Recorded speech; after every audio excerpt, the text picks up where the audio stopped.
जय हिंद एवरीवन, मैं शुभम बरबेल अच्छे एकेडमी के इस ऑनलाइन प्लेटफॉर्म में आप सभी का स्वागत करता हूं। आज हम पढ़ने वाले हैं बच्चों पीएनएसटी पीवाई की सॉल्यूशन में कोऑर्डिनेट कंपाउंड के क्वेश्चंस। ठीक है, इसके एक पार्ट में अभी हम लोगों ने कुछ क्वेश्चंस डील किया था। आज सेकंड पार्ट देखें कोऑर्डिनेट कंपाउंड के क्वेश्चंस का, तो इसका भी हम अब डिटेल सॉल्यूशन देखेंगे।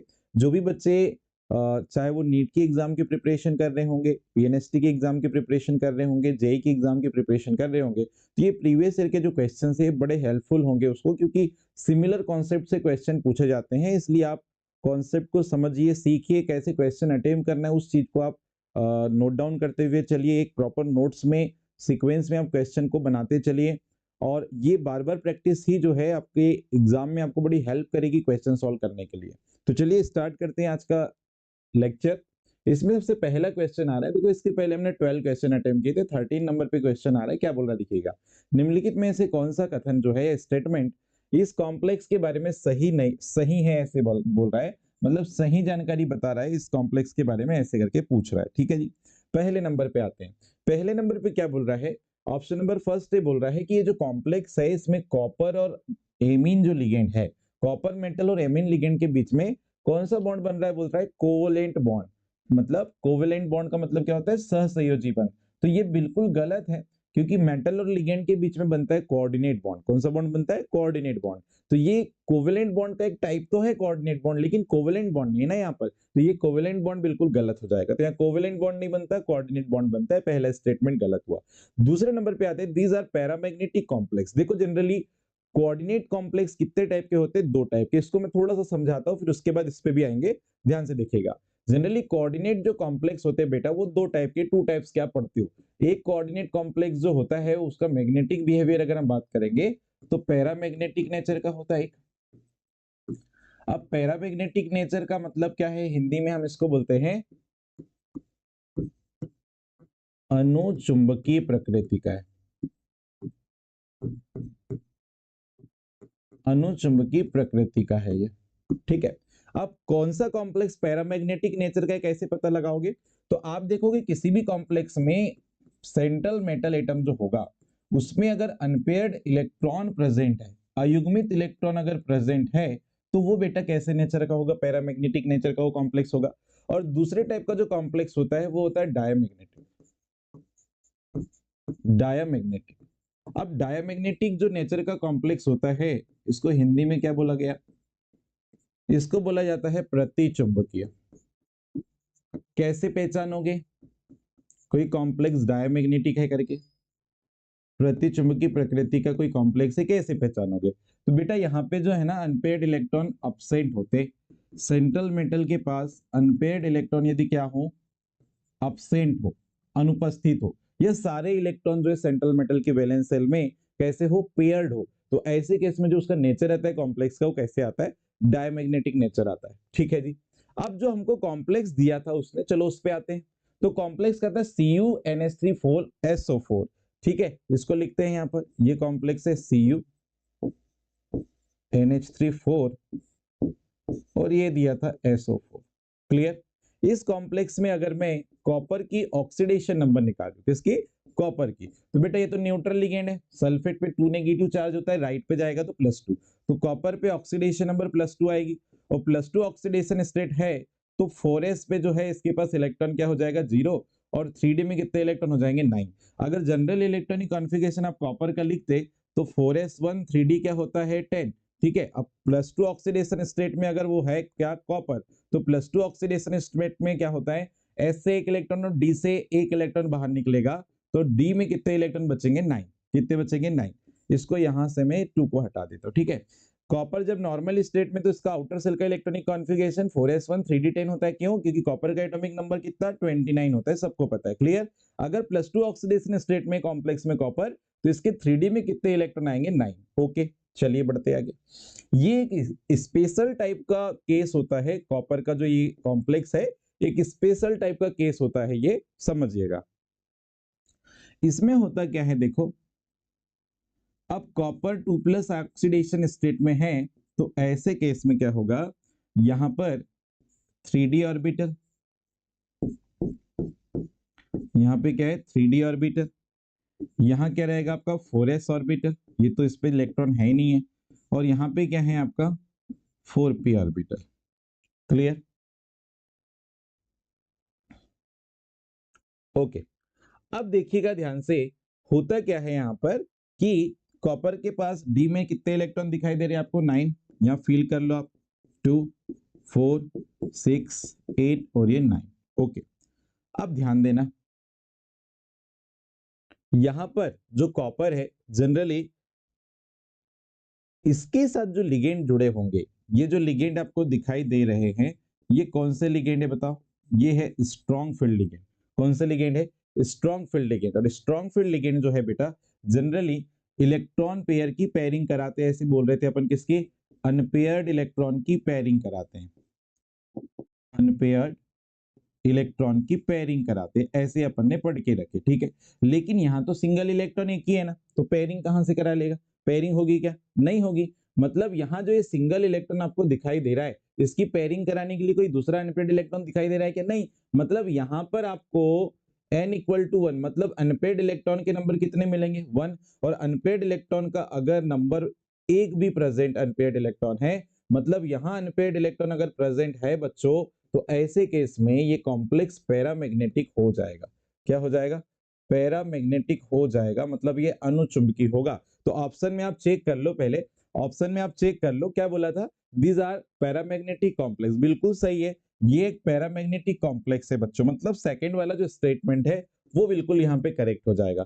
फिर क्या बोल रहा है देखो, आयनाइजेशन पे जो है, आयनाइजेशन पे कॉम्प्लेक्स कॉपर आयन देते हैं। बिल्कुल नहीं हो सकता, ऐसा पॉसिबल ही नहीं है। ऐसा क्या पॉसिबल है क्या बताओ?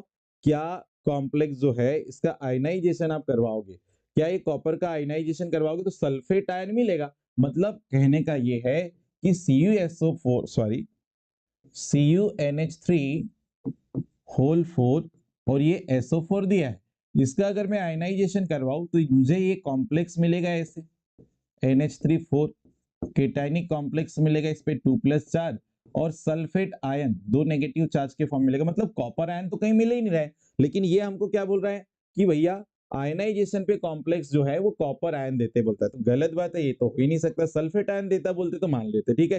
फिर क्या बोल रहा है? It contain negative ligand. क्या नेगेटिव लिगेंड है यहाँ पर? क्या आपको कोई नेगेटिव लिगेंड दिखाई दे रहा है क्या? नहीं। यहाँ जो लिगेंड जुड़ा है ये कोऑर्डिनेशन स्फीयर के अंदर, ये तो न्यूट्रल लिगेंड है ना, ये मीन इसको तो अपन न्यूट्रल लिगेंड बोलते हैं, उदासीन लिगेंड बोलते हैं कि नहीं। और ये क्या बोल रहा है आपको कि भैया जो कॉम्प्लेक्स है उस पे नेगेटिव लिगेंड जुड़ा है बोलता है। तो ये भी गलत स्टेटमेंट है, जबकि न्यूट्रल लिगेंड जुड़ा है। तो ये भी आपका ऑप्शन क्या हो चुका है? गलत हो चुका है। तो करेक्ट आंसर क्या हो जाएगा बताइए? बी वाला यहाँ पे करेक्ट आंसर हो जाएगा। बढ़ते हैं नेक्स्ट क्वेश्चन पे। क्वेश्चन नंबर आता है आपके पास 14 नंबर के क्वेश्चन पे आइए, देखिएगा समझिएगा, क्वेश्चन को पढ़िए एक बार आप अच्छे से। ये कॉम्प्लेक्स दिया है और कॉम्प्लेक्स में मेटल, जो सेंट्रल मेटल एटम है उसकी सेकेंडरी वैलेंसी को पूछा था, ठीक है। अगर ये क्वेश्चन आपको अच्छे से करना है तो इसके लिए आपको वर्नर थ्योरी क्लियर चाहिए। वर्नर थ्योरी में क्या बताया गया था? वर्नर थ्योरी में ये बताया गया कि अगर किसी सॉल्ट को न्यूट्रल मॉलिक्यूल के साथ रिएक्ट करवाते तो एक से अधिक कॉम्प्लेक्स बनते, ठीक है। जब किसी सिंपल सॉल्ट की रिएक्शन अपन न्यूट्रल मॉलिक्यूल के साथ कराते हैं तो एक से अधिक क्या बन रहे बताओ?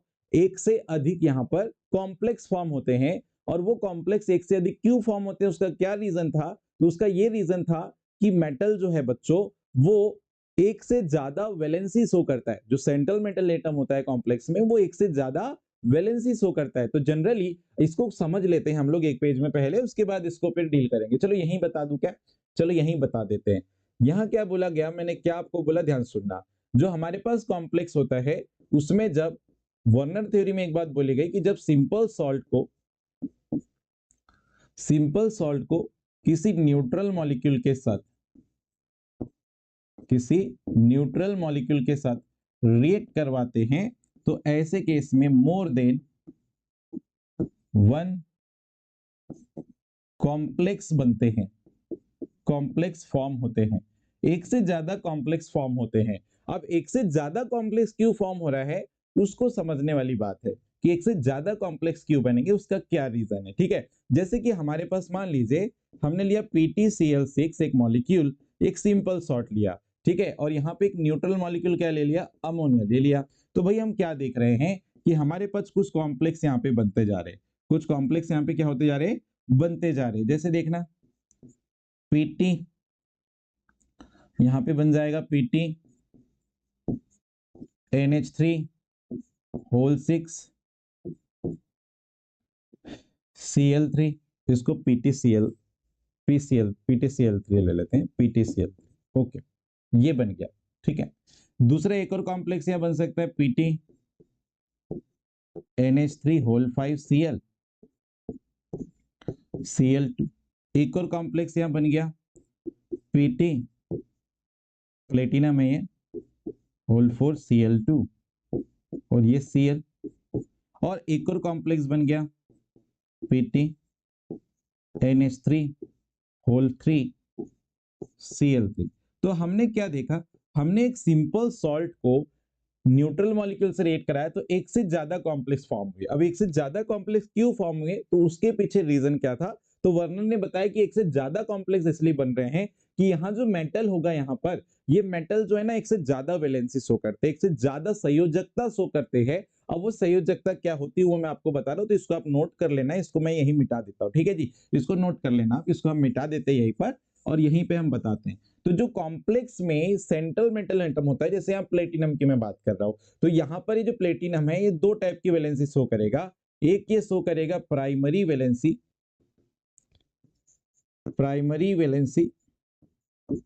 प्राथमिक संयोजकता, इसको हम हिंदी में बोलेंगे। और एक जो वैलेंसी होती है उसको हम बोलेंगे सेकेंडरी वैलेंसी या द्वितीयक संयोजकता। हिंदी में आप लिख लीजिएगा सेकेंडरी वैलेंसी या इसको द्वितीयक संयोजकता हम लोग बोलते हैं। अब समझने वाली बात क्या है कि भाई प्राइमरी वैलेंसी को कौन सेटिस्फाई करता है, सेकेंडरी वैलेंसी कैसे सेटिस्फाई होती है वो हम लोग देखेंगे। तो प्राइमरी वैलेंसी जो होती है बेटा, ये मेटल की ऑक्सीडेशन डिसाइड करती है। मतलब मेटल की जितनी ऑक्सीडेशन नंबर होगी वही उसकी प्राइमरी वैलेंसी होगी। ठीक है, यहां पर आते हैं सेकेंडरी वैलेंसी पे। तो सेकेंडरी वैलेंसी क्या होती है, तो सेंट्रल मेटल एटम की जितनी कोऑर्डिनेशन नंबर आप निकालते हो, कोऑर्डिनेशन नंबर का मतलब क्या होता है, समन्वय संख्या। जितनी कोऑर्डिनेशन नंबर मेटल की होगी वही उसकी कोऑर्डिनेशन नंबर कहलाती है। ठीक है जी, समझ में आया। सेकेंड पॉइंट देखिएगा, जो प्राइमरी वैलेंसी होती है ये आयनाइजेबल होती है, मींस आयनित हो सकती है। लेकिन सेकेंडरी वैलेंसी जो है ये नॉन आयनाइज होती है, मतलब ये इसका आयनाइजेशन या इसका आयनीकरण जो है वो आसानी से नहीं होता है। ठीक है, प्राइमरी वैलेंसी की बात करते हैं तो प्राइमरी वैलेंसी इसको सेटिस्फाई कौन करता है, तो इसको सेटिस्फाइड बेटा, इसको जो सेटिस्फाइड है ये सेटिस्फाई बाय नेगेटिव लिगेंड। ये ओनली नेगेटिव लिगेंड से सेटिस्फाई होती है, नेगेटिव लिगेंड या आयन से, नेगेटिव लिगेंड या नेगेटिव आयन से सेटिस्फाई होती है। जबकि अगर हम सेकेंडरी वैलेंसी की बात करें तो ये सेटिस्फाइड होती है, सेटिस्फाइड बाय नेगेटिव लिगेंड,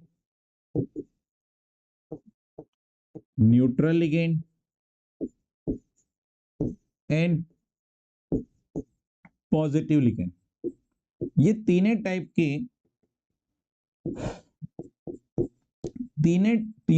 के लिगेंड से सेटिस्फाई होती है सेकेंडरी वैलेंसी।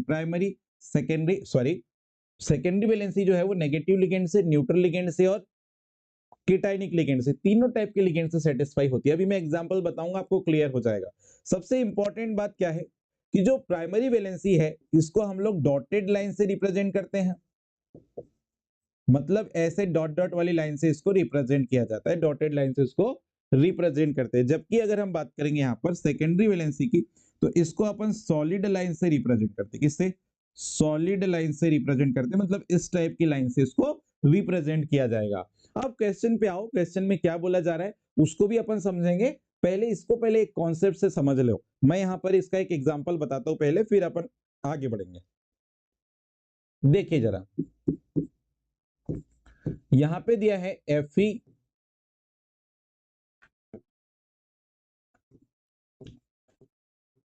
H2O होल 3 या H2O होल 4 कर लो, और यहां पे दिया है Cl2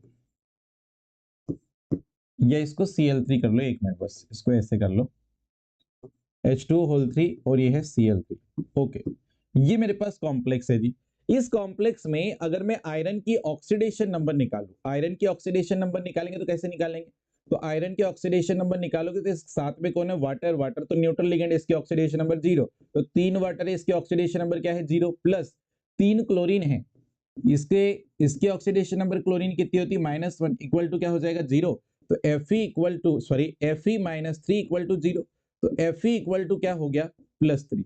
तो बताओ मुझे इस कॉम्प्लेक्स में मेटल की जो प्राइमरी वैलेंसी है, कौन सी वैलेंसी? प्राइमरी वैलेंसी, ये कितनी आई बताओ? प्राइमरी वैलेंसी कितनी आ गई? 3 आ गई, ठीक है। और ये प्राइमरी वैलेंसी जो +3 आ रही है वो नेगेटिव लिगेंड के कारण आ रही है। कौन से लिगेंड के कारण आ रही है? नेगेटिव लिगेंड के कारण आ रही है, मतलब इसकी प्राइमरी वैलेंसी को कौन सेटिस्फाई कर रहा है? तो 3 क्लोरीन लिगेंड सेटिस्फाई कर रहे हैं। क्लियर हो गई बात? अच्छा, अब आते हैं सेकेंडरी वैलेंसी पे। किस पे आते हैं? सेकेंडरी वैलेंसी पे। तो सेकेंडरी वैलेंसी कैसे देखते हो? तो बेटा सेकेंडरी वैलेंसी जो है वो कोऑर्डिनेट नंबर से डिसाइड होती है। कोऑर्डिनेट नंबर का मतलब क्या है? कि मेटल के साथ कितने कोऑर्डिनेट बॉन्ड बन रहे हैं उसकी नंबर। तो देखो यहाँ पर जो है 3 एक्वा लिगेंड जो है वो 3 कोऑर्डिनेट बॉन्ड बनाएंगे और 3 क्लोरीन लिगेंड जो है वो 3 कोऑर्डिनेट बॉन्ड बनाएंगे। तो टोटल कितने कोऑर्डिनेट बॉन्ड बन रहे हैं मेटल के साथ? तो 6 बन रहे हैं। इसीलिए सेकेंडरी वैलेंसी जो है वो क्या होगी? 6 होगी। और इसको कौन सेटिस्फाई कर रहा है? तो 3 एमीन लिगेंड सेटिस्फाई कर रहे हैं और 3 क्लोरीन लिगेंड इसको सेटिस्फाई कर रहे हैं। बात समझ में आ रही है क्या? अब यहां पर अगर मैं कोई स्ट्रक्चर फॉर्मेट में इसको मैं बताना चाहूं तो यहां ध्यान से समझना, Fe के साथ कितने लिगेंड जुड़े? टोटल टोटल जुड़े हैं सर 6 लिगेंड, जिसमें 3 है एक्वा लिगेंड। 3 क्या है? एक्वा मींस एक्वा लिगेंड ये, और 3 क्या है? Chlorine ligand.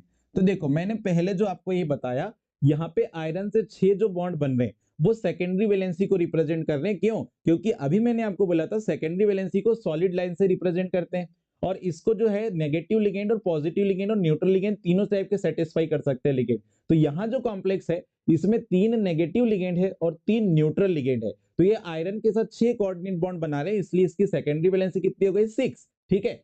और इनको अपन ने सॉलिड लाइन से रिप्रेजेंट कर दिया। लेकिन यहाँ पे ध्यान से समझना, यहां मैंने बोला था प्राइमरी वैलेंसी जो है इसको डॉटेड लाइन से रिप्रेजेंट करते हैं और इसको नेगेटिव लिगेंड सेटिस्फाई कर रहे हैं। तो यहां पे देखो, यहां पर सॉरी, यहां पर देख रहे हैं हम लोग कि प्राइमरी वैलेंसी कितनी लिखे? 3, और इसको कौन सेटिस्फाई कर रहा है? 3 क्लोरीन लिगेंड। मतलब क्लोरीन लिगेंड जो है वो प्राइमरी वैलेंसी को भी सेटिस्फाई कर रहे हैं, सेकेंडरी वैलेंसी को भी सेटिस्फाई कर रहे हैं। तो इनको बेटा सॉलिड लाइन से भी रिप्रेजेंट कर देंगे और डॉटेड लाइन से भी रिप्रेजेंट किया जाएगा।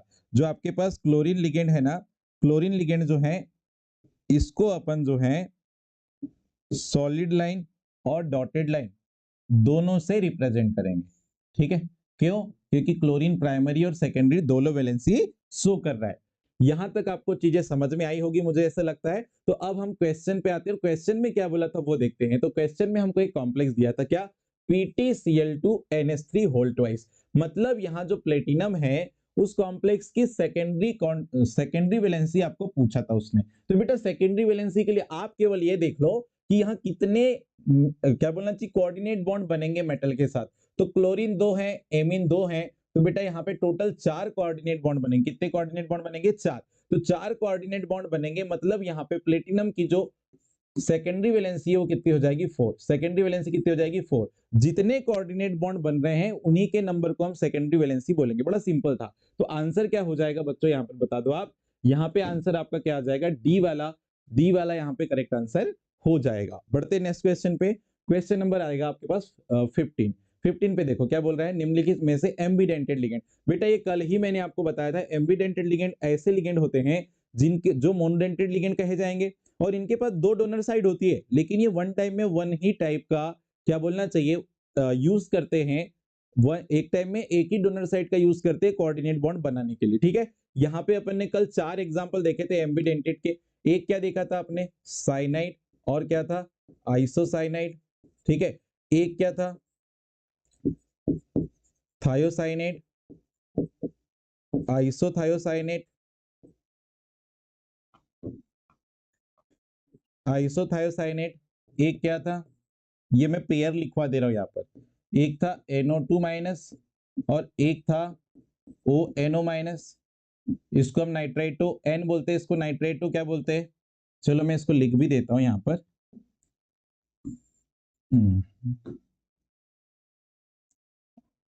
ओके, इसको मिटा कर ही लिख देते हैं। ओके, इसको बोलते हैं अब क्या, साइनाइडो, और इसको हम बोलते हैं आइसोसाइनाइडो या आइसोसाइनाइड। ठीक है, इसको हम बोलते हैं थायोसाइनेटो, और इसको हम बोलते हैं आइसोथायोसाइनेटो, या इसको थायोसाइनेटो एस बोल दो, इसको थायोसाइनेटो एन बोल दो, कोई दिक्कत नहीं है। यहाँ पे साइनाइडो और इसको आइसोसाइनाइडो बोल सकते हैं। तीसरे नंबर पे यहाँ पे जो आपके पास एम्बिडेंटेड लिगेंड आता है NO2 माइनस, और ये होता है ONO माइनस। ठीक है, इसको हम नाइट्राइटो O बोलते हैं, नाइट्राइटो O बोलते हैं, सॉरी नाइट्राइटो N बोलेंगे NO2 माइनस वाले को, और इसको हम बोलते हैं नाइट्राइटो O। डोनर साइड के बेस पे इनका नाम रखते हैं, या डोनर साइड ऑक्सीजन या डोनर साइड क्या है, नाइट्रोजन। नेक्स्ट फोर्थ है यहाँ पर OCN माइनस, और एक है NCO माइनस। ठीक है, इसको साइनेटो O बोलेंगे, इसको साइनेटो N बोला जाता है। क्लियर? तो हमको यहाँ पे ये देखना है कि ये चार ऑप्शन जो दिए थे इनमें से एम्बिडेंटेड लिगेंड कौन सा है। तो बेटा ये दिया है आपके पास SCN माइनस, करेक्ट है। ये चार ही पेयर आपको याद रखना है, चार ही क्वेश्चन जो है, क्वेश्चन में चार ही टाइप के पेयर पूछता है एम्बिडेंटेड लिगेंड के, तो अच्छे से आप याद रखना है इसको। क्लियर है? बढ़ते नेक्स्ट, निम्नलिखित लिगेंड्स के बढ़ते हुए स्ट्रेंथ के आधार पर इसको जमाइए बोला था। चार लिगेंड दिया था, Cl minus, F minus, Br minus और Cn माइनस। तो देखो साइनाइड लिगेंड जो है वो कार्बन डोनर होता है, सबको पता है, और कार्बन डोनर वाले तो सबसे आगे आएंगे। तो देखो यहाँ पे भी आगे दिया है, यहाँ पे भी आगे दिया है, यहाँ आगे दिया है, यहाँ पीछे दिया हुआ है साइनाइड को, तो ये गलत हो गया। ठीक है, अब कैसे करेंगे यहाँ पर, तो इसको बेटा ध्यान सुनना। लिगेंड की स्ट्रेंथ को जो है अपन एक क्या बोलना चाहिए, इलेक्ट्रोकेमिकल सीरीज में जो है स्ट्रेंथ ऑफ लिगेंड बताई गई है, जिसको हम क्रिस्टल फील्ड थ्योरी में पढ़ते हैं। क्लियर है? तो वो आप यहाँ देख लीजिए, मैंने इसको ट्रिक के माध्यम से बताया है। Strength of ligand, strength of ligand में देखिए सबसे ज्यादा स्ट्रेंथ किसकी होती है, आयोडीन से ज्यादा किसकी होती है, ब्रोमीन की, ब्रोमीन से ज्यादा आइसोसाइनाइड की, फिर आइसोसाइनाइड बोल रहा हूं सॉरी, यहाँ पे SCN माइनस की, जिसको हम बोलते हैं यहाँ पर क्या, इसको हम बोलते हैं थायोसाइनेट। क्या बोल देते हैं, थायोसाइनेट। कभी कभी नाम नहीं आ रहा है, देखो यहाँ पे क्लोरीन आयन, फिर सल्फाइड आयन, फिर इससे ज्यादा नाइट्रेट सॉरी, फिर उसके बाद फ्लोराइड आयन, फिर ऑक्सिलेट, फिर ऑक्साइड, ऑक्साइड के बाद है वाटर, वाटर के बाद आइसोसाइनेट। ठीक है, और फिर ADTA, और फिर है पाइरिडीन, फिर है एमीन, फिर एथिलीन डाइएमीन, फिर डाइपाइरिडीन, और फिर क्या है NO2 माइनस नाइट्रेट, फिर है मेथिल, फिर है फेनिल, और फिर है साइनाइड, और फिर है क्या है कार्बोनिल। तो इसको याद रखने की मैं ट्रिक बताता हूं, उसके बाद इसको अपन देख लेते हैं। ठीक है, इसको याद कैसे रखेंगे, तो देखो यहाँ पर एक बार सचिन क्लास से नहीं फरार और ऑक्सीजन को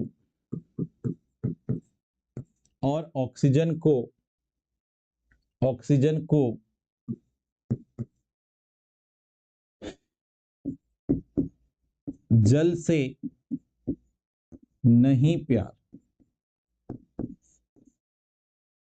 EDTA को हम लिख रहे हैं उड़ता, पाइरिडीन को लिख रहे हैं फिरे, हम एमीन को लिख रहे हैं अमोनिया, इथिलीन डाइमीन को लिख रहे हैं इन, डाइपिरिडीन को लिख रहे हैं दी, और नो से अपन याद रखेंगे नाइट्रेट आयन को। ठीक है, इन दिनों मेथिल फेनिल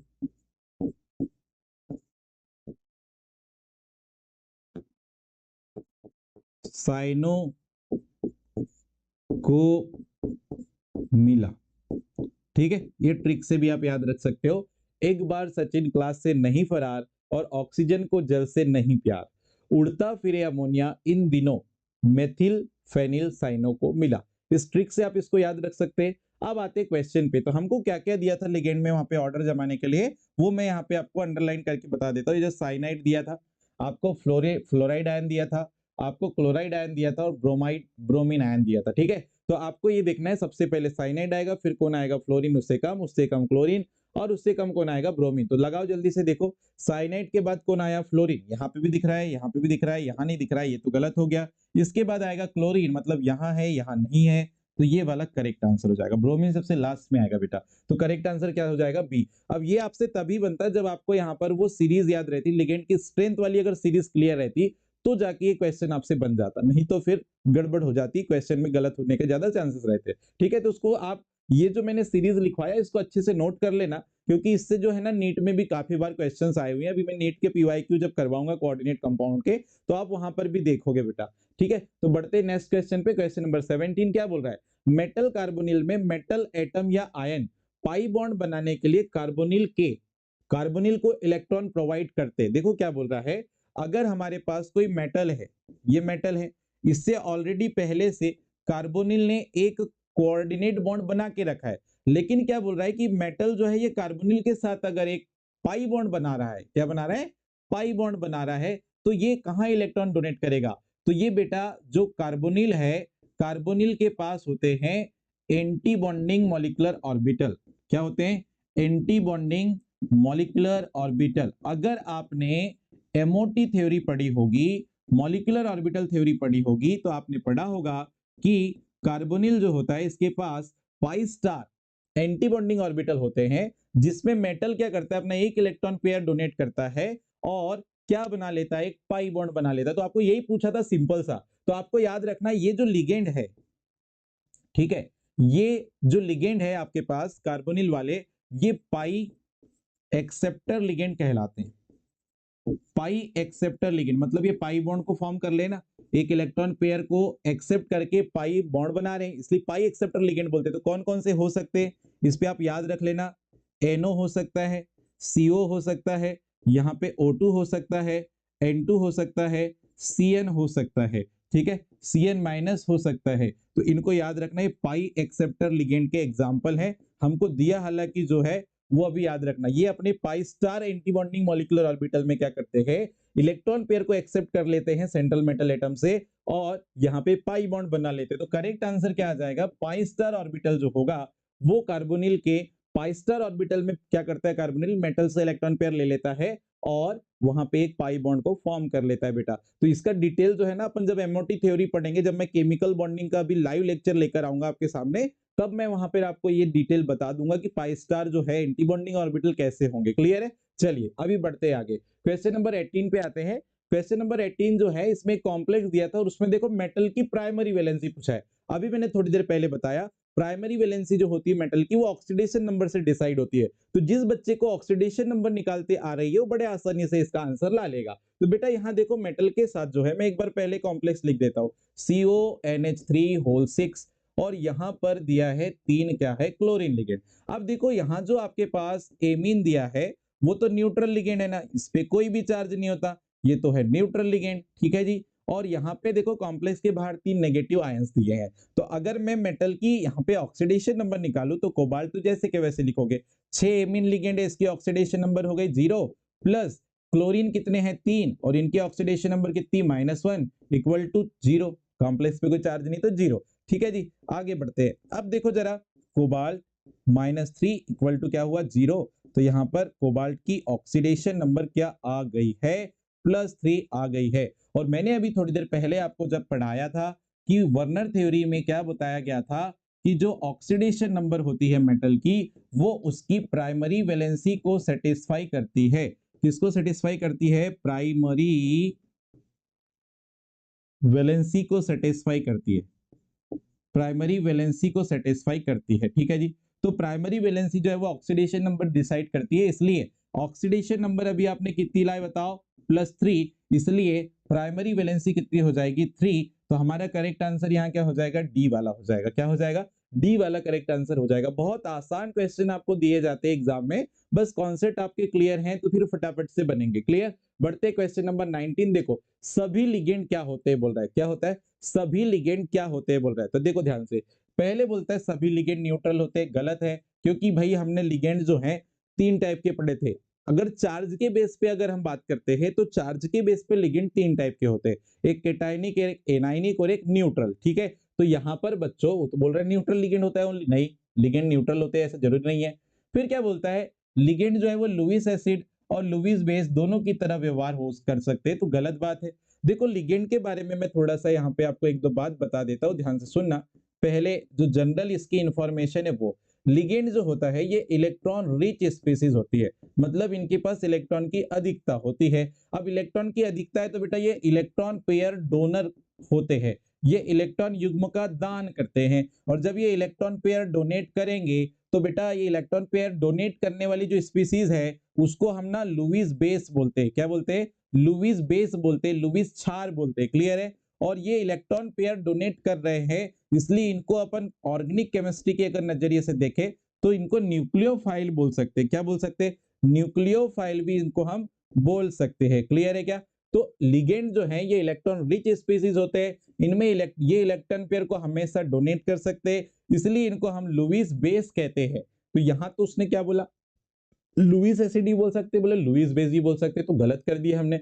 यहां देखो तीसरे ऑप्शन में देखो लुईस बेस बोल सकते हैं बोल रहे, तो बिल्कुल सही है, तीसरा वाला ऑप्शन हमारा सही है। लुईस एसिड तो ऐसी स्पीसीज को बोलते हैं जो इलेक्ट्रॉन पेयर एक्सेप्ट करते हैं, जो इलेक्ट्रॉन पेयर को क्या करते हैं, एक्सेप्ट करते हैं, लाइक मेटल। अगर कोऑर्डिनेट बॉन्ड जो है, जैसे देखो अगर ये मेटल है, क्लियर है, एक कोई मेटल है और यहाँ पे क्या है, कोई लिगेंड है। अब लिगेंड ने इसको अपने इलेक्ट्रॉन पेयर डोनेट किया, तो ये लिगेंड जो इलेक्ट्रॉन पेयर डोनेट कर रहा है इसको लुईस बेस कहा जाएगा, लुईस क्षार कहा जाएगा। और मेटल जो इलेक्ट्रॉन पेयर को एक्सेप्ट कर रहा है इसको लुईस एसिड कहा जाएगा। क्लियर है क्या? तो यहां उसने लिगेंड के बारे में पूछा है ना जी आपसे, तो लिगेंड जो होते हैं वो क्या कहलाते हैं, लुईस बेस, और लुईस एसिड जो है वो मेटल कहलाते हैं क्योंकि इलेक्ट्रॉन पेयर को एक्सेप्ट करते हैं। आपको समझ में आई होगी चीजें। बढ़ते क्वेश्चन नंबर नेक्स्ट पे, तो 19 में अपन ने आंसर क्या लगा लिए, सी वाला। क्लियर? बढ़ते 20 नंबर के क्वेश्चन पे, देखो जरा, इसमें आपको चार कॉम्प्लेक्स दिया था, उनके सामने नंबर ऑफ अनपेयर्ड इलेक्ट्रॉन दिए थे, आपको पता लगाना है। ठीक है, तो मैं चारों कॉम्प्लेक्स को एक एक करके ना नेक्स्ट पेज पे लिखता हूं, उसके बाद अपन इसको बताते हैं। क्लियर है?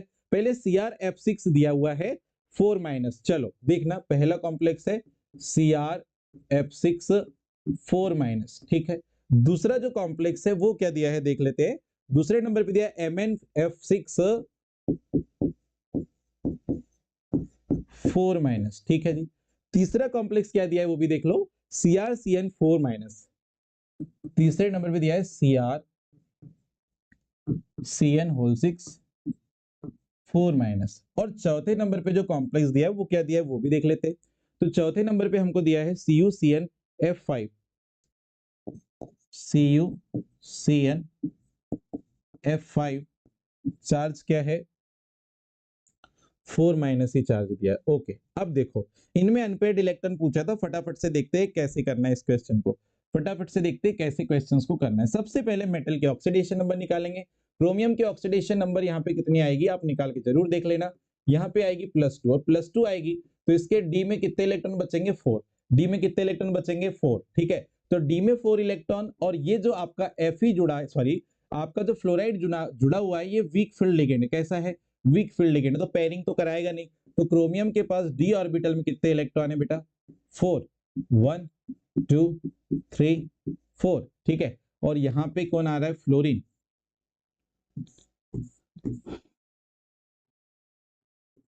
ठीक है, ओके सॉरी क्या बना दिया, यहां पे आपके पास जो है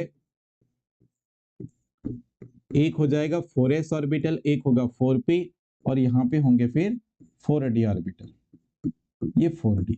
अब ध्यान से सुनना, ये जो वीक फील्ड लिगेंड है, ये वीक फील्ड लिगेंड जो है वो ये अनपेयर्ड इलेक्ट्रॉन की पेयरिंग नहीं करवाएंगे, मतलब ये पेयरिंग नहीं होगी। तो अनपेयर्ड इलेक्ट्रॉन कितने हो गए 4, मैं सीधे यही बता रहा हूं, बस ध्यान से सुन लो। क्रोमियम में जब +2 ऑक्सीडेशन स्टेट में होगा तो डी कॉन्फिगरेशन या 3d ऑर्बिटल में कितने इलेक्ट्रॉन बचेंगे 5, क्योंकि क्रोमियम का एटॉमिक नंबर कितना होता है 25, सॉरी 24 होता है। कितना होता है 24, और आउटर सेल का इलेक्ट्रॉनिक कॉन्फ़िगरेशन 4s1 3d क्या होता है 5। अब बताओ जब क्रोमियम +2 ऑक्सीडेशन स्टेट पे होगा तो दो इलेक्ट्रॉन बाहर जाएंगे कि नहीं, तो 4s से एक और 3d से एक, तो 3d में कितना बचा इलेक्ट्रॉन 4, तो 4 इलेक्ट्रॉन बचा, तो इसको अपन ने 3d में लिखे है ऐसे। ठीक है, अब क्या बोल रहे हैं कि जो वीक फील्ड लिगेंड है भैया वो जब इससे बॉन्डिंग करने के लिए करीब आएगा तो बताओ ये वीक फील्ड लिगेंड के, ये वीक फील्ड लिगेंड इस करंट से पेयरिंग करा पाएगा कि नहीं? तो यहाँ पे क्रोमियम के पास कितने अनपेयर्ड इलेक्ट्रॉन बचेंगे? 4। तो यहाँ पे देख लो क्वेश्चन में कि CrF6, यहाँ देखो 4 का अनपेयर्ड इलेक्ट्रॉन है। यस, ये दिखाई दे रहे हैं। कौन से नंबर का ऑप्शन है जी? 4th। मतलब आपके पहले में क्या आ गया? 4th। पहले में 4th यहाँ दिखाई दे रहा है और यहाँ दिखाई दे रहा है, मतलब अभी आपके पहला वाला और चौथा वाला ऑप्शन आपका डिलीट हो चुका है, कैंसल आउट हो चुका है। अब आते हैं MnF6 4 पे, ठीक है, दूसरे पे आओ। तो यहाँ देखो मैग्नीज का एटॉमिक नंबर कितना है, जल्दी बताइए? 25। अच्छा सर, इसके आउटर सेल का इलेक्ट्रॉनिक कॉन्फ़िगरेशन 4s2 3d5 होता है। इस कॉम्प्लेक्स में मैग्नीज की अगर ऑक्सीडेशन नंबर आप निकालोगे तो +2 आएगी। +2 का मतलब 2 इलेक्ट्रॉन बाहर जा रहे, तो 4s के 2 इलेक्ट्रॉन बाहर कर दो तो 3d क्या बच गया? 5। अब 3d5 मतलब d में कितने अनपेयर्ड इलेक्ट्रॉन बचे जी? 5। और देखो मैग्नीज से जो लिगेंड जुड़े हैं वो कैसे हैं? तो बेटा यहाँ पे भी जो फ्लोरीन जुड़ा है ये तो वीक फील्ड लिगेंड है, तो पेयरिंग कराएगा क्या? नहीं कराएगा। तो बताओ अनपेयर्ड इलेक्ट्रॉन के नंबर कितने रहेंगे यहाँ पे? 5। यहाँ अनपेयर्ड इलेक्ट्रॉन के नंबर कितने रहेंगे? 5। तो आओ वापस क्वेश्चन पे आओ। 5 कहीं दिख रहा है क्या? यस, तो यहाँ पे 5 दिख रहा है। देखो तो सेकंड वाले का जो आंसर है वो आ जाएगा 5 वाला। सेकंड में क्या आ जाएगा? 5। ये देखो यहाँ दिखाई दे रहा है 5, यहाँ दिख रहा है क्या आपको? नहीं। तो सी वाला तो यहाँ कैंसल आउट हो गया। तो हमारा करेक्ट आंसर बी हो जाएगा बेटा। क्या हो जाएगा? बी वाला करेक्ट आंसर हो जाएगा। हालांकि दो ऑप्शन जो है वो भी अपन बताएंगे, मतलब यहाँ थर्ड में क्या आ रहा है बोल रहा है सेकंड, और लास्ट वाले में क्या आ रहा है? फर्स्ट। तो चलो इनको भी देख लेते हैं, इनको भी देख ही लेते हैं। अब देखो जरा ध्यान से, यहाँ पे क्रोमियम पे फिर क्या है? ऑक्सीडेशन स्टेट क्या है? +2 है। यहाँ क्या है? +2 है, ठीक है। मतलब यहाँ क्रोमियम के पास +2 ऑक्सीडेशन स्टेट में देखो कितने इलेक्ट्रॉन बचे थे? 3d4 बचा था कि नहीं? तो यहाँ डी में कितने इलेक्ट्रॉन थे? 4 इलेक्ट्रॉन थे। 1 2 3 और ये 4। यहाँ पे क्या होगा आपका? 4s orbital. यहाँ पे क्या होंगे? 3 4p ऑर्बिटल, ठीक है। और यहाँ पे क्या होगा आपके पास? 1 2 3 4 5 4d ऑर्बिटल होगा। अब देखो जरा ध्यान से, यहां समझना आप थोड़ा सा कि जैसे यहां जो लिगेंड जुड़ा है साइनाइड, ये है बेटा स्ट्रॉन्ग फील्ड लिगेंड। साइनाइड ही जुड़ा है कि नहीं चेक कर लेते एक बार। यहाँ पे साइनाइड जुड़ा है, अच्छा ये स्ट्रॉन्ग फील्ड लिगेंड है, कार्बन डोनर। और ये तो अनपेयर्ड इलेक्ट्रॉन की क्या कराएंगे? पेयरिंग कराएंगे। अब याद रखना कि लास्ट के 2 ऑर्बिटल जो है वो खाली चाहिए किसको? आपके पास जो साइनाइड लिगेंड है उसको, क्योंकि जब यहाँ पे क्या बोलना चाहिए, जब लिगेंड मेटल के करीब आते हैं, ओवरलैपिंग करते हैं बॉन्ड फॉर्मेशन के टाइम में, तो ये जो ऑर्बिटल के जो सेट है वो 2 पार्ट में बढ़ते हैं, एक ईजी सेट और एक T2G सेट, ठीक है। जब अपन वीबीटी क्रिस्टल फील्ड थ्योरी पढ़ते हैं तो ये वाले कॉन्सेप्ट हम सामने हमारे आते हैं। तो होगा क्या, ध्यान से समझना यहाँ पे कि जैसे ये साइनाइड लिगेंड आएगा तो यहां से ये वाला एक इलेक्ट्रॉन जो है, यहां से जो एक इलेक्ट्रॉन था अभी जो मैंने बताया, यहां से वो निकल के यहां जाके पेयरिंग कर लेगा और बाकी अंदर के 2 ऑर्बिटल यहाँ पे खाली पड़े रहेंगे। एक ही इलेक्ट्रॉन की पेयरिंग कराएगा और बाकी जो साइनाइड लिगेंड है 6 के 6 वो अपने अब इलेक्ट्रॉन पेयर ऐसे फिल करा देंगे, ठीक है। यहाँ पर एक, यहाँ पर दूसरा, यहाँ पे तीसरा, यहाँ पे चौथा, यहाँ पे पांचवा और यहाँ पे छठवा। तो 2-2 इलेक्ट्रॉन यहाँ से ऐसे फिल हो जाएंगे ऐसे करके। तो यहाँ बताओ कितने अनपेयर्ड इलेक्ट्रॉन बचे? तो यहाँ पे 2 अनपेयर्ड इलेक्ट्रॉन बचे। तो n इक्वल टू क्या बचा? 2। n इक्वल टू क्या बचा? 2। आते ऑप्शन पे, तो देखो ऑप्शन में क्या बोल रहा था, यहाँ पर देखो थर्ड में क्या आएगा बोलता है 2। तो थर्ड में 2 अगर आ रहा है बेटा ये, तो क्या बोलना चाहिए?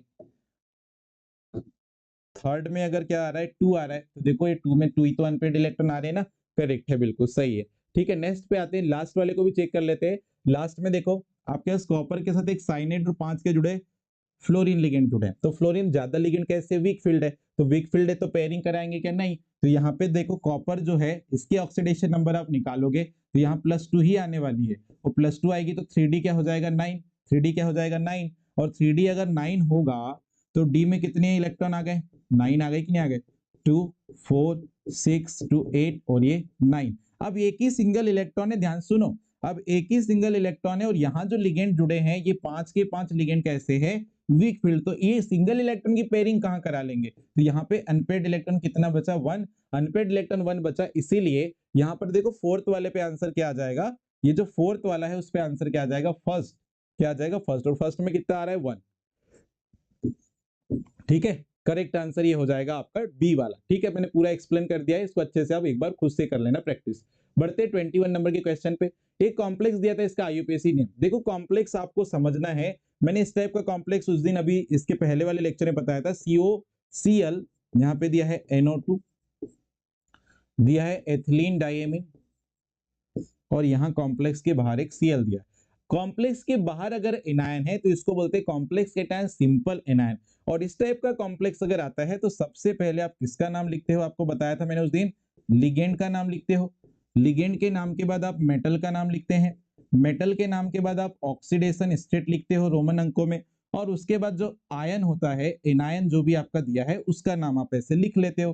क्लियर? ये चीज आपको याद रहनी चाहिए, ये मैंने लास्ट लेक्चर में ही बताया था आपको। ठीक है, जब इस टाइप का कॉम्प्लेक्स आता है तो ये ऑर्डर पे आप नाम लिखते जाते हैं। अब लिगेंड देखो 1 2 3 तीन टाइप के लिगेंड है, तो तीन टाइप के लिगेंड है तो अल्फाबेटिकल ऑर्डर में नाम लिखोगे, क्लोरो, नाइट्रो और ये क्या है, एथिलीन डाइमीन। तो सबसे पहले कौन आएगा, क्लोरो। कौन आएगा, क्लोरो। तो क्लोरो को लिखते हैं आप क्लोराइडो।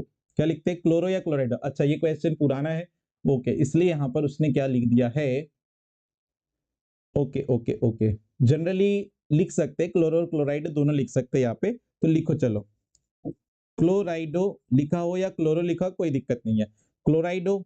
फिर ये एथिलीन डाइमीन बाइडेंटेड लिगेंड है भाई, ये जो एथिलीन डाइमीन है इसका सूत्र ऐसे बनता है, ये है एथिलीन डाइमीन, और एथिलीन डाइमीन में कितने डोनर साइड है, दो, इसलिए ये कौन सा लिगेंड होता है, बाइडेंटेड लिगेंड होता है, ये होता है बाइडेंटेड लिगेंड। और बाइडेंटेड लिगेंड का मतलब क्या है कि ये दो डोनर साइड रखते हैं और दो कोऑर्डिनेट बॉन्ड बनाते हैं। तो इनकी संख्या कितनी है बेटा, दो।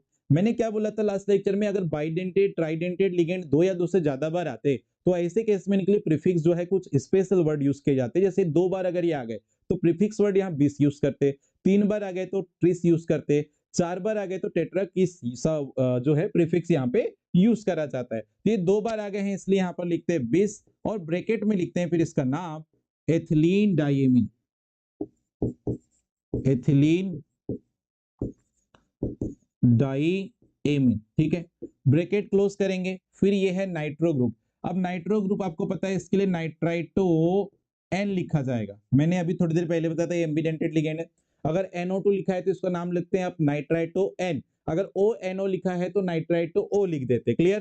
तो लिगेंड का नाम हमने लिख चुके हैं कंप्लीट। अब आते हैं मेटल की ऑक्सीडेशन, सॉरी मेटल के नाम पे और इसके ऑक्सीडेशन स्टेट पे। तो मेटल का नाम तो आप यहाँ लिखोगे कोबाल्ट, क्योंकि क्वेटाइनिक कॉम्प्लेक्स है तो मेटल का नाम तो सेम रहेगा। ऑक्सीडेशन नंबर पे आओ, क्लोरीन पे -1 चार्ज, नाइट्रो पे जो है इस पे भी -1 चार्ज, और ये तो आपका न्यूट्रल लिगेंड है तो इस पे कोई चार्ज होगा नहीं, और ये क्लोरीन आयन इस पे -1 चार्ज, तो -3 चार्ज जब राइट पे जाएगा तो +3 चार्ज, तो इसलिए कोबाल्ट की ऑक्सीडेशन नंबर यहाँ पे क्या हो जाएगी, +3। ठीक है, और यहाँ पे लास्ट में एक एनायन है तो ऑक्सीडेशन लिखने के बाद एनायन का नाम लिख देते हो, तो एनायन का नाम क्या आ जाएगा, क्लोराइड। तो चलो चेक करते हैं क्या नाम है। अगर यहाँ क्लोरो लिखा है तो कोई दिक्कत नहीं है, क्लोरो बिस एथिलीन डाइएमीन, क्लोरो बिस, ओके देखो यहां दिया है क्लोरो बिस एथिलीन डाइएमीन। अब ये जो नाइट्रो दिया है ना, इसको नाइट्रो को अपन यहां अब लिख सकते हैं, जो अपडेटेड नॉमेनक्लेचर है उस पे इसको नाइट्राइटो एन लिखा जाता है। क्लियर? अभी उन्हें नाइट्रो लिख दिया था, कोई दिक्कत नहीं, तो नाइट्राइटो एन लिख लीजिएगा। फिर कोबाल्ट 3 और ये क्लोराइड, बिल्कुल सही है। करेक्ट आंसर हो जाएगा कौन सा, डी वाला यहाँ पे करेक्ट आंसर हो जाएगा बच्चों। क्लियर है? बढ़ते क्वेश्चन नंबर 22 पे। क्या बोला था, एक कॉम्प्लेक्स दिया था उसमें क्रोमियम की कोऑर्डिनेशन नंबर और ऑक्सीडेशन नंबर पूछा है। बड़ा सिंपल क्वेश्चन है। कोऑर्डिनेशन नंबर तो मैंने बताया था कि मेटल जितने कोऑर्डिनेट बॉन्ड बना रहा है उनके नंबर को हम कोऑर्डिनेट नंबर बोल देते हैं, समन्वय संख्या बोल देते हैं। ठीक है जी, तो यहां देखो मेटल के साथ आपके पास जो कॉम्प्लेक्स दिया था वो दिया था K3 Cr C2O4 whole thrice, ये देखो ये कॉम्प्लेक्स दिया था। अब यहां जो ऑक्सिलेट आयन दिया है, ये जो ऑक्सिलेट आयन दिया है बच्चों हमको, ये ऑक्सिलेट आयन एक्चुअल में बाइडेंटेड लिगेंड है। मेटल को कितने साइड से डोनेट कर सकता है, दो, तो इसको अपन बोलते हैं बाइडेंटेड लिगेंड। अब एक बाइडेंटेड लिगेंड देखो, एक ऑक्सिलेट कितने कोऑर्डिनेट बॉन्ड बनाएगा, दो, तो यहाँ कितने ऑक्सिलेट हैं, तीन, तो कितने कोऑर्डिनेट बॉन्ड बनाएंगे, 6। इसलिए अगर ये कोऑर्डिनेट बॉन्ड जो है कितने बना रहा है, मेटल कितने कोऑर्डिनेट बॉन्ड बना रहा है लिगेंड के साथ, तो मेटल कोऑर्डिनेट बॉन्ड बना रहा है बच्चों यहाँ पे कितने, 6। इसी कारण से मेटल की जो कोऑर्डिनेशन नंबर हो जाएगी, कोऑर्डिनेशन नंबर जो मेटल की आएगी वो भी क्या आएगी, 6। ये डन हो गया। ओके सर, अब हम ऑक्सीडेशन नंबर कैसे निकालेंगे, तो बेटा ऑक्सीडेशन नंबर भी निकालते आपको आती है, ध्यान सुनना। पोटेशियम कितने हैं यहाँ पे 3, इनकी ऑक्सीडेशन नंबर पोटेशियम की कितनी है +1, तो 3 इंटू +1 करेंगे। क्रोमियम के ऑक्सीडेशन नंबर निकालना है तो क्रोमियम जैसे के वैसे लिखेंगे। ऑक्सीलेट कितने हैं 3, एक ऑक्सीलेट पे चार्ज कितना होता है 2-, इसलिए -2 से इसको मल्टीप्लाई कर देंगे। ऑक्सीलेट कितने 3, -2 चार्ज है इक्वल टू 0। तो चलो सिंप्लीफाई कर लेते हैं। तो यहाँ पे क्या बचा 3 प्लस Cr, यहाँ पे माइनस क्या हो जाएगा 6 इक्वल टू 0।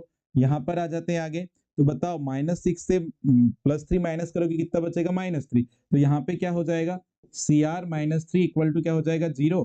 तो Cr इक्वल टू ये -3 राइट जाएगा तो क्या हो जाएगा बताओ +3। तो क्रोमियम की ऑक्सीडेशन नंबर यहाँ पे क्या आ जाएगी +3 और कोऑर्डिनेशन नंबर क्या आ जाएगी 6। इसलिए करेक्ट आंसर हमारे पास क्या हो जाएगा बताइए जल्दी से। करेक्ट आंसर हमारे पास क्या हो जाएगा, पहले उसने कोऑर्डिनेशन नंबर पूछा था फिर ऑक्सीडेशन पूछा था, तो कोऑर्डिनेशन नंबर 6 और ऑक्सीडेशन नंबर +3। करेक्ट आंसर हो जाएगा बी वाला। बड़ा सिंपल क्वेश्चन है बेटा। बढ़ते हैं क्वेश्चन नंबर 23 पे। क्या बोला था, okay, the total number of ligand attached to the central metal ion through coordinate bond is called. अच्छा, अभी थोड़ी देर पहले ही बताया कि सेंट्रल मेटल एटम से अगर कोऑर्डिनेट बॉन्ड से कौन जुड़ा है, लिगेंड जुड़ा है, तो इसको क्या कहेंगे, तो बेटा कोऑर्डिनेशन नंबर बोलेंगे। अभी जस्ट मैंने इसके पहले ही बताया हूं आपको कि कोऑर्डिनेट बॉन्ड जितने बनेंगे मेटल के साथ वो उसकी क्या कहलाती है कोऑर्डिनेशन नंबर। वही चीज यहां पे बोला था कि भैया कि the total number of ligand attached to central metal atom through coordinate bond. देखो कोऑर्डिनेट बॉन्ड से जुड़े बोल रहा है, तो इसको हम क्या बोलेंगे, तो बेटा इसको हम बोलेंगे the coordination number of the central metal ion. Clear, तो ये सी वाला करेक्ट है। अभी इसके पहले वाले क्वेश्चन में मैंने इसको क्लियर किया था। ठीक है, बढ़ते क्वेश्चन, चलिए क्वेश्चन नंबर 24 पे देखो। क्वेश्चन नंबर 24 में क्या दिया था, T2G6Eg2। ठीक है, ये कॉन्फ़िगरेशन हमको दिया था बेटा उसने 24 नंबर पे, और क्या पूछा था कि आपको मैग्नेटिक मोमेंट बताना था। क्या बताना था, मैग्नेटिक मोमेंट। तो इसको मैंने इसके प्रीवियस लेक्चर में आपको बताया था कि मैग्नेटिक मोमेंट कैसे निकालते हो। अगर 1 अनपेयर्ड इलेक्ट्रॉन रहेगा तो मैग्नेटिक मोमेंट की वैल्यू 1.8, 2 रहेंगे अनपेयर्ड इलेक्ट्रॉन तो 2.8, अगर 3 रहेंगे अनपेयर्ड इलेक्ट्रॉन तो मैग्नेटिक मोमेंट की वैल्यू 3.8, 4 अनपेयर्ड इलेक्ट्रॉन है तो 4.8। ये मैंने सिंपल आपको ट्रिक बताई थी उसमें, तो वही करना है। तो यहाँ पे क्या हो रहा है देखो ध्यान से, जनरली जब हम क्रिस्टल फील्ड थ्योरी पढ़ते हैं तो वहां पे दो टाइप के कॉम्प्लेक्स पढ़ते हैं, एक ऑक्टाहेड्रल कॉम्प्लेक्स पढ़ते हैं, एक ऑक्टाहेड्रल कॉम्प्लेक्स पढ़ते हैं, और एक हम पढ़ते हैं टेट्राहेड्रल कॉम्प्लेक्स। टेट्राहेड्रल कॉम्प्लेक्स तो होता क्या है, थोड़ा सा पहले कॉन्सेप्ट समझिएगा उसके बाद अपन आगे बढ़ेंगे। ऑक्टाहेड्रल कॉम्प्लेक्स में क्या होता है, जब ये फॉर्म होता है ऑक्टाहेड्रल कॉम्प्लेक्स, तो इसमें जो मेटल के डी ऑर्बिटल होते हैं, ये लिगेंड के साथ जब बॉन्ड फॉर्म होता है तो ये जो ऑर्बिटल हैं वो दो सेट में कन्वर्ट होते हैं, ऑक्टाहेड्रल कॉम्प्लेक्स के केस में और टेट्राहेड्रल कॉम्प्लेक्स के केस में। तो ये जो डी ऑर्बिटल है 5, जिसमें से एक को हम बोलते हैं DXY, DYZ, DZX, DX² minus Y square, और लास्ट में है DZ²। तो ये जो 5 डी ऑर्बिटल है वो दो सेट में स्प्लिट हो जाते हैं।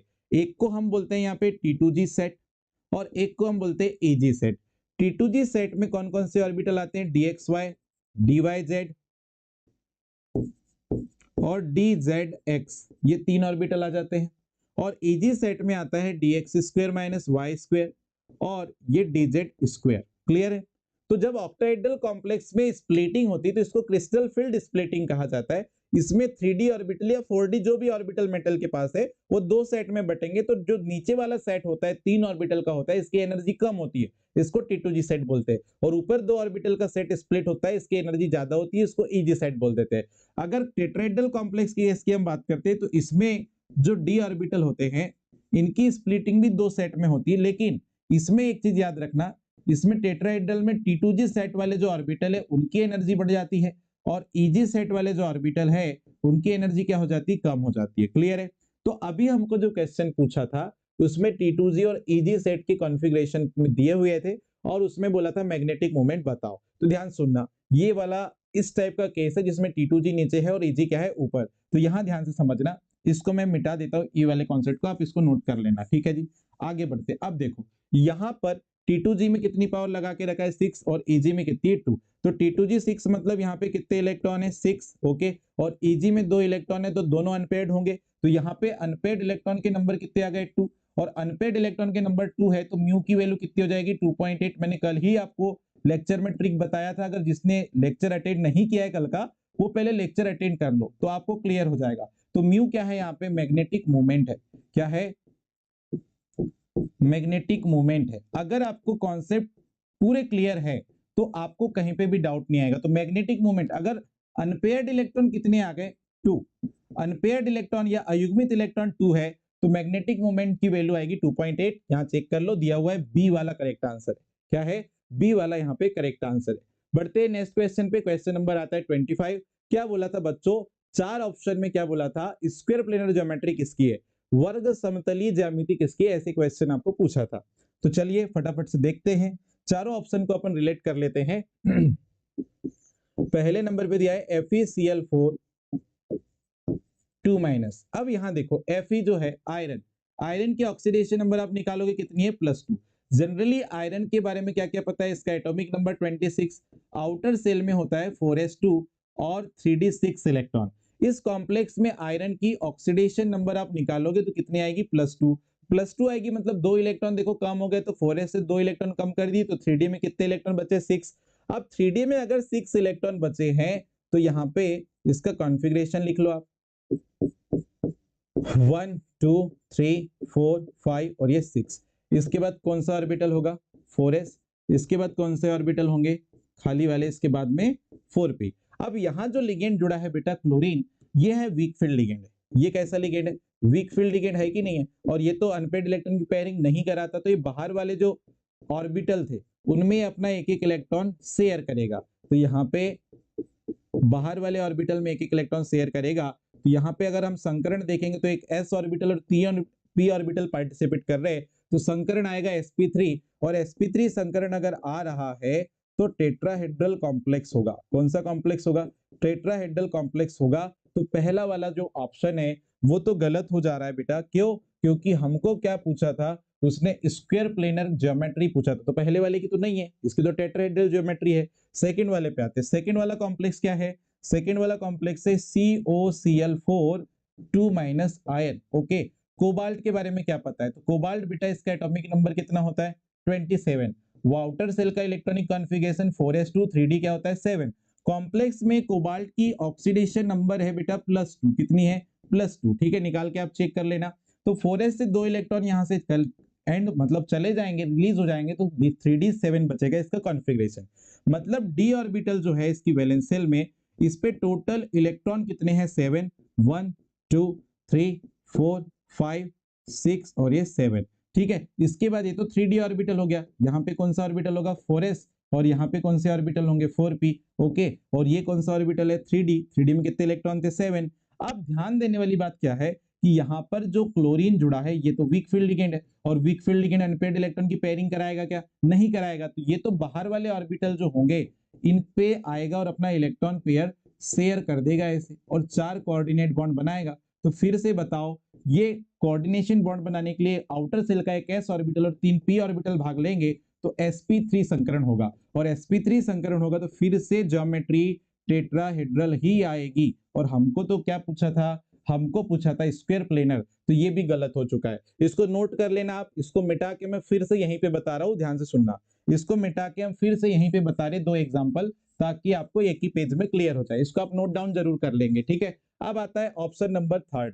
ऑप्शन नंबर 3 पे देखिएगा, ऑप्शन नंबर 3 में दिया है क्या NiCN4 होल ट्वाइस, ये दिया है। यहाँ पे देखो CN4 पावर क्या है, यहाँ पे कॉम्प्लेक्स के ऊपर 2- क्या है 2- है, ठीक है जी। अब देखिए ध्यान से, यहाँ पर अगर मैं निकिल के बारे में आपको पूछूं कि निकिल के बारे में आप क्या जानते हैं, तो आप बोलोगे 28 सर इसका एटॉमिक नंबर है। आउटर सेल के इलेक्ट्रॉनिक कॉन्फ़िगरेशन में 4s में 2 की पावर, और 3d में कितने की पावर लग रही है 8, मतलब 4s में 2 इलेक्ट्रॉन, 3d में कितने इलेक्ट्रॉन 8। अब बोले सर यहाँ जो कॉम्प्लेक्स है इसमें निकिल की ऑक्सीडेशन नंबर +2 है, +2 बोले तो s से 2 इलेक्ट्रॉन कम हो गए, तो 3d में कितने इलेक्ट्रॉन बचे सर 8। अब 8 इलेक्ट्रॉन बचे हैं 3d में, तो सर इसको हम फील कर लें क्या, बिल्कुल कर लो, 1 2 3 4 5 6, 7 और ये 8 ऐसे फील कर लिया आपने। यहाँ पे कौन सा ऑर्बिटल है 4s और यहाँ पे कौन सा ऑर्बिटल है 4p। ठीक है, इतना काम कर लिए। ओके जी। अब ये जो लिगेंड जुड़ा है किसके साथ, निकिल के साथ, ये कैसा है भैया, स्ट्रॉन्ग फील्ड लिगेंड है, वो तो अनपेयर्ड इलेक्ट्रॉन की पेयरिंग कराता है। और अनपेयर्ड इलेक्ट्रॉन की पेयरिंग अगर कराएगा तो यहाँ देखो जरा, यहाँ देखो जरा, पहले से यहाँ 2 इलेक्ट्रॉन पेयर है, यहाँ पे भी पेयर है, यहाँ पे भी पेयर है, लेकिन ये 2 अनपेयर्ड इलेक्ट्रॉन थे कि नहीं, तो पेयरिंग होगी तो यहाँ पे 2 इलेक्ट्रॉन ऐसे फिल हो जाएंगे और ये 4s यहाँ पे खाली हो गया और एक लास्ट का डी वाला भी खाली हो गया है और 3p ऐसे खाली है। अब बताओ जो लिगेंड आ रहा है ना साइनाइड, वो अंदर वाले डी ऑर्बिटल में भी एक इलेक्ट्रॉन डालेगा और एक s ऑर्बिटल में और 2 p ऑर्बिटल में एक एक इलेक्ट्रॉन पेयर डालेगा, तो यहाँ पर 4 कोऑर्डिनेट बॉन्ड बन रहे हैं। इसमें एक अंदर वाली सेल का डी ऑर्बिटल, एक बाहर वाली सेल का p ऑर्बिटल और बाहर वाली सेल के 2 p ऑर्बिटल भी भाग ले रहे हैं। बात समझ में आ रही है।